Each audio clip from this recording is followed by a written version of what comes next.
Hello বন্ধুরা, welcome back to my channel. আবার একটা নতুন রেসিপি নিয়ে চলে এসেছি, কচু শাক ইলিশ মাছের মাথা দিয়ে।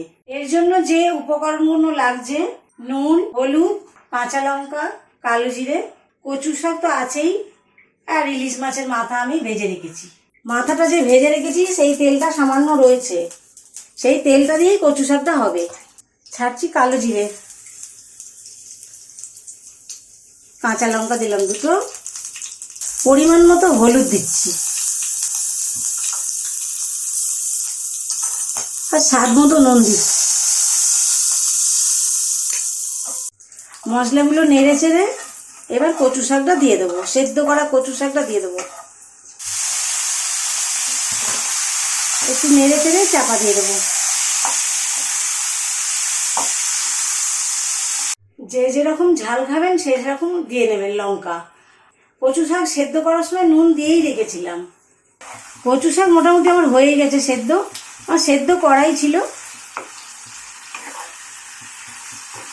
কচু শাক সেদ্ধ করে জলটা অবশ্যই ফেলবেন, নাহলে গলা ধরতে পারে। প্রায় হয়ে এসছে, এইবার ইলিশ মাছের মাথাটা মিশিয়ে দেব।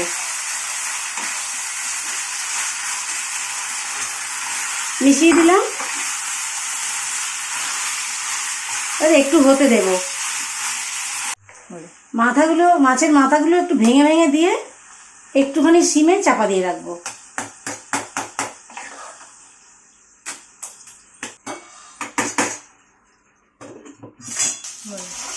আমাদের কচু শাক রেডি, এবার নামিয়ে নেব।